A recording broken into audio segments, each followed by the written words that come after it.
व्रत का जो नियम है वो एक ही नियम है जो शिव महापुराण के अंतर्गत है। सुबह पूजा की थाली लगाई है।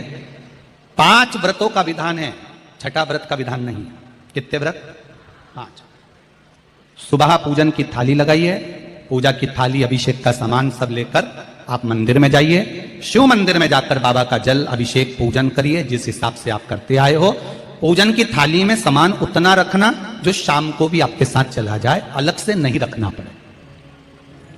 अलग से केवल शाम को दिए रखो, जल रख लो थोड़ा सा, और बाकी का जो मिष्ठान आप तैयार करोगे बस वो, बाकी का चंदन अबीर गुलाल ये सब सुबह की थाली का रखिए, थोड़ा फल जो भी रख लो। सुबह पूजन करो, बाबा का निवेदन करो, घर आ जाओ, थाली को ढक कर रख दीजिए। शाम को जब जाओ कोई प्रसाद उतना ही बनाओ जितना भगवान के लिए बना रही है। ये नहीं कि खीर ज्यादा बना ली तो आधी हम यहाँ ले जाएं और आधी घर के लिए छोड़ दें, नहीं, उतना ही बनाओ जितना भगवान के लिए जाएगा, जिसमें से 3 हिस्से हों। एक पात्र में भरकर ले जाओ, दोने ले जाओ, कटोरी ले जाओ, प्लेट ले जाओ, जो तुम्हारी मर्जी पड़े, कागज ले जाओ, जो तुम्हारा मन पड़े वो ले जाओ। 6 दिए लेकर जाओ, बाबा के मंदिर में जाकर पूजन अर्चना करो। शाम को अभिषेक नहीं करना है, केवल छींटा देना है। थोड़ा सा जल जो बचा हुआ है उसमें से थोड़ा थोड़ा छींटा देकर, जल का थोड़ा सा छींटा देकर पूजन आदि कर कर, जैसी पूजन सुबह करी वैसे ही भाव से पूजन करो। 5 दिए थाली में से नीचे रख दो, छठवा दिया भी नीचे उतार दो थाली में से। 5 दिए लगाना जब प्रसाद के 3 हिस्से पूरे कर दो, प्रसाद के 3 हिस्से रख दो नीचे, फिर दिए लगा दो 5। एक दिया उठाकर जिसको जलाया नहीं है वापिस अपनी थाली में रख दो। 5 दिए प्रज्वलित कर कर बाबा को निवेदन कर दो, बाबा आज मेरा पहला पशुपति व्रत है, इसको स्वीकार करना। दिल से बाबा इस कार्य के लिए मैंने करा है, इसको स्वीकार कर लेना। बहुत सुना बाबा पशुपति व्रत में कर रही हूं, मैं भी पूर्व में ना जाने कितनी योनियां ली होंगी, कौन सा मैंने बेकार कर्म करा होगा जो आज मुझे दुख भोगना पड़ रहा। इस दुख को आप मिटा सकते हो क्योंकि आपका नाम पशुपति नाथ है। आप इसको मिटाइए, विनय करो, बाबा से विनती करो। एक दिया, एक प्रसाद का हिस्सा थाली में लेकर आ जाओ, बाबा को निवेदन कर कर, बाकी का वहां छोड़कर एक दिया, एक प्रसाद का हिस्सा लेकर आ जाए। एक दिया, एक प्रसाद का हिस्सा लाए, घर के अंदर प्रवेश करते समय सीधे हाथ की ओर बैठकर अपने घर की ओर मुख कर कर सीधे हाथ की ओर उस दिए को घर के बाहर प्रज्वलित कर दो। भगवान से विनती करो, भोलेनाथ आप मेरे घर में प्रवेश कर कर मेरा कार्य सिद्ध करें। बाबा को निवेदन कर कर अंदर जाइए। भोजन करने से पहले जो मीठा है, एक हिस्सा प्रसाद का है, उसको खा लीजिए। उस हिस्से में से किसी को नहीं देना, चाहे घर में बच्चे हों चाहे बड़े हों। उस प्रसाद का हिस्सा केवल तुमको खाना। पहले प्रसाद खाइए, उसके बाद में फिर भोजन करिए। एक समय फलाहार कर सकते हो, दूसरे समय भोजन कर सकते हो। इसमें जरूरी नहीं कि आपको मीठा ही खाना है। शाम का जो प्रसाद बनेगा वो मीठे का ही भोग लगेगा। सुबेरे आप आराम से नमकीन का भी फलाहार कर सकते हो, मीठे का भी फलाहार कर सकते हो। फलाहार के लिए कोई मना नहीं है, फलाहार आप कैसा भी कर सकते हो। पर भोजन जब करोगे, अन्न जब खाओगे, जब पहले भगवान का प्रसाद खा लो। 4 पशुपति व्रत पूर्ण हो।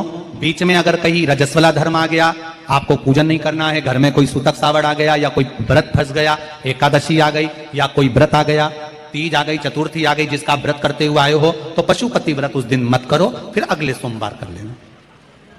3 हो गए, एक रह गया बीच का, उसको अगले में करो, वो चौथे में गिनती में आ जाए।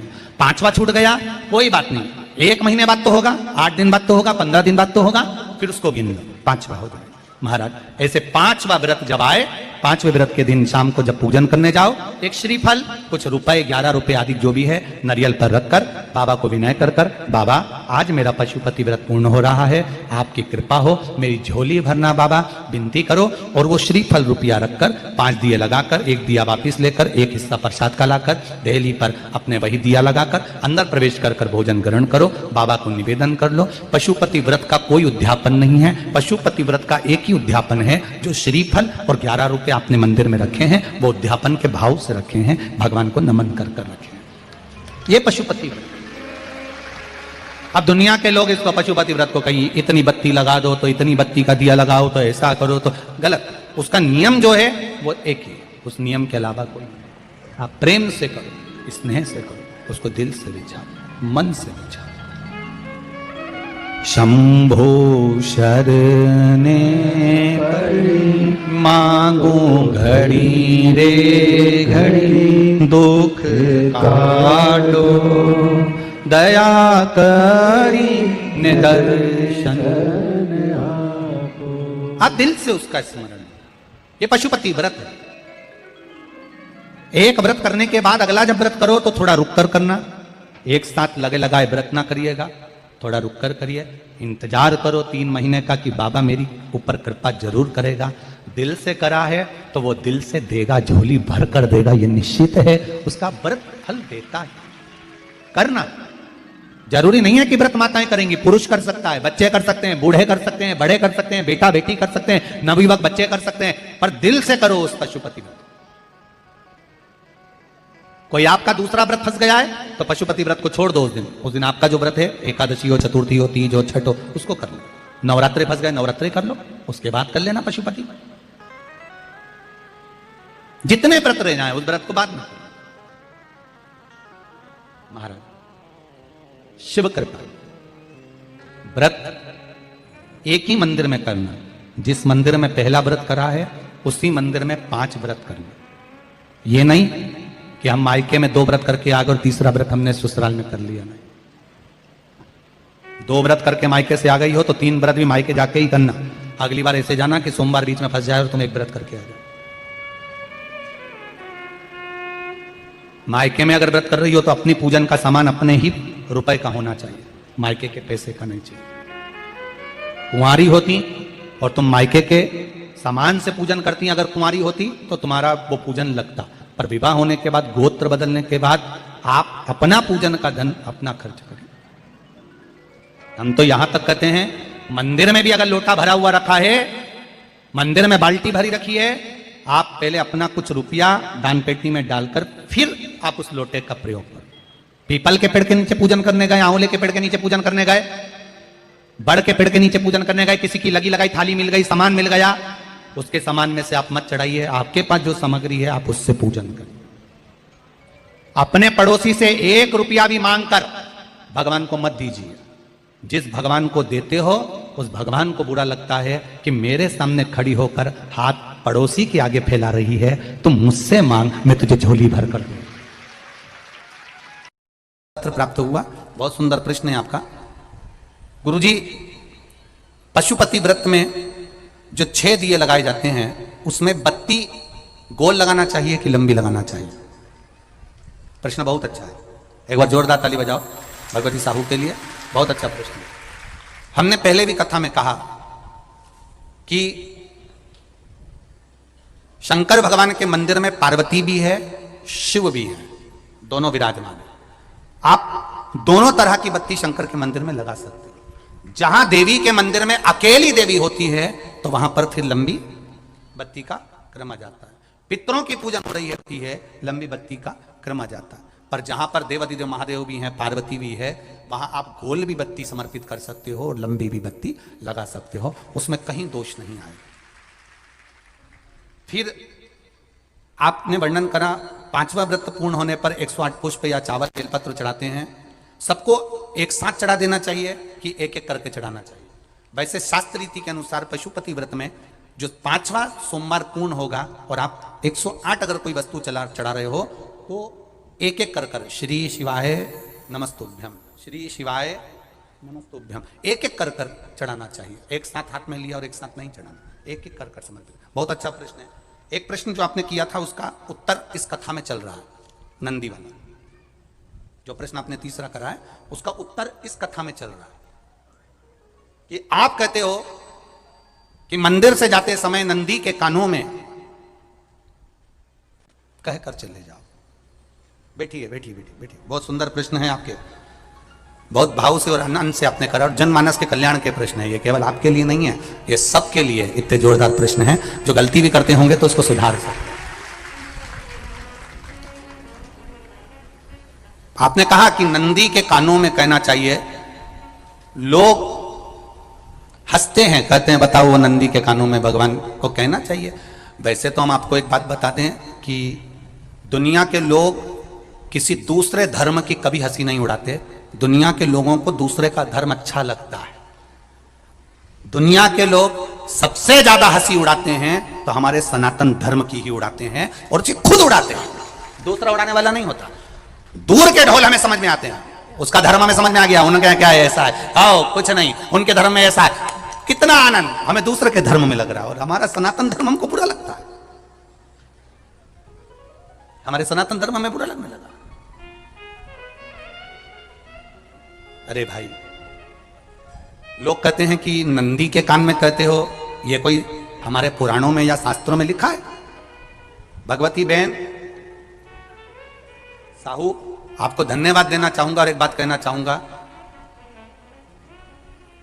जितनी भी शिव महापुराण के अंतर्गत चाहे उपाय जो बताए जाते हैं कि बेलपत्री ऐसे चढ़ाना, काली मिर्च ऐसे चढ़ाना, चावल ऐसे चढ़ाना, धतूरा का क्या महत्व है, शमी के पत्ते का क्या महत्व है, बेलपत्री के पत्ते का क्या महत्व है, ये जितनी भी बातें बताई जाती हैं ये सब पुराण के अंतर्गत से बताई जाती है। अब दुनिया के लोग इसको चाहे टोटका कह दें, चाहे दुनिया के लोग इसे टोना कह दें, पर पुराण से हटकर कुछ नहीं। और आप लोगों को अगर बोला है कि नंदी के कान में कहकर भगवान शंकर के मन में बात पहुंचे, तो ये क्यों कहा, तो ये भी हमारी शिव महापुराण में लिखा है, जलंधर के चरित्र में। कोई आपसे कहे कि नंदी के कान में बोलने से क्या होता है, ये जलंधर का चरित्र कह रहा है। मां पार्वती जी का हस्त कमल पकड़कर जलंधर लेकर जाने लगा, वृंदा का पति लेकर जा रहा। वृंदा तो भगवान की भक्ति में लीन रहती थी, उसको तो जलंधर को सबसे ज्यादा तकलीफ थी नारायण से, पर शिव के पास आ गया, क्योंकि ईर्षा प्रवृत्ति, अभी कथा में कहा, कोई कोई ऐसा होता है जिसको तुमसे बेर नहीं होता तो भी अंदर से ईर्षा जाग जाती है, कोई कोई ऐसा होगा जिसको अंदर से ईर्षा जागती है, अपने आप अंदर से ईर्षा जागती है, उसका कोई बेर नहीं, और ईर्षा जाग गई, भीतर से ईर्षा जाग गई। ना आप उससे मिले हो, ना कभी वो आप उसके सामने बैठे हो। कई लोग किसी ना किसी की बुराई करते हैं तो हम लोग पूछ भी लेते हैं, क्यों साहब उनसे मिलकर आए हो क्या तुम? कभी नहीं मिल के आए, कभी उनका सामना हुआ नहीं हुआ, तो फिर बुराई क्यों कर रहा? एक ने कर दी थी इसलिए हमारे ध्यान में था तो हमने भी कर दी। लो, वो कुआं में डूब के मरेगा तो तू भी मरेगा का? नहीं। नंदी सामने बैठा है, गणेश जी को मालूम पड़ गया, कार्तिकेय को मालूम पड़ गया, मां पार्वती जी का हस्त कमल जलंधर ने पकड़ लिया और लेकर चला,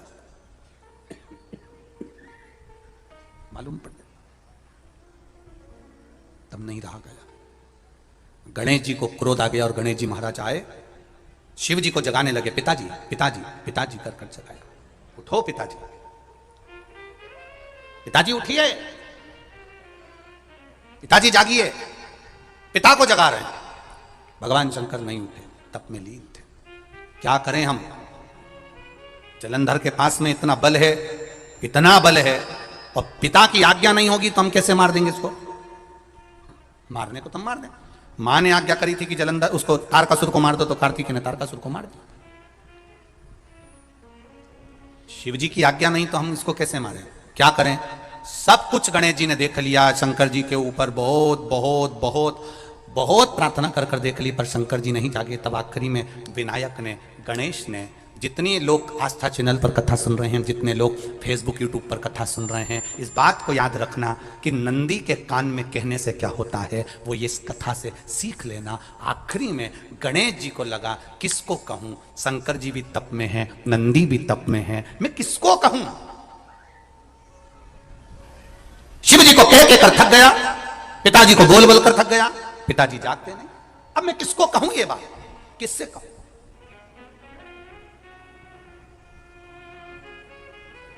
विनायक गए सीधे अब नंदी के पास में। नंदी भी तप में लीन थे, शंकर जी की ओर मुख था, शंकर जी की ओर मुख था। गए और जाकर तुरंत विनायक ने नंदी के कानों में जाकर कहा, नंदीश्वर, मैया का हाथ पकड़कर जलंधर लेकर जा रहा है, पिताजी तप में लीन है, कृपा करिए ना। बस केवल नंदी के कान में कहा, गणेश जी दूर हट गए। नंदी के कान में कहा, शंकर जी के नेत्र खुल गए, शिव जी के नेत्र खुले। ध्यान देना जरा, इस शिव महापुराण की, आशुतोष शिव महापुराण की कथा, जो कथा यहां कही जा रही है, ये कथा पहले के चरित्रों में सुनने को नहीं मिली होगी। जरा ध्यान देना इस संवाद पर। जितने लोग आस्था चैनल पर, जितने फेसबुक यूट्यूब पर सुन रहे हैं, सनातन धर्म की हंसी उड़ाने वाले कह देते हैं नंदी के कान में कहने से क्या होता है, नंदी के सामने जाकर बोलने से क्या होता है, नंदी के पास बैठकर बोलने से क्या होता है, नंदी के पास बैठकर शंकर जी का मात्र दीदार करने से क्या होता है, दर्शन करने से क्या होता है। वो अच्छे से समझ लेना। जो लोग सनातन धर्म पर उंगलियां उठाते हैं वो अच्छे से समझ लें इस बात को।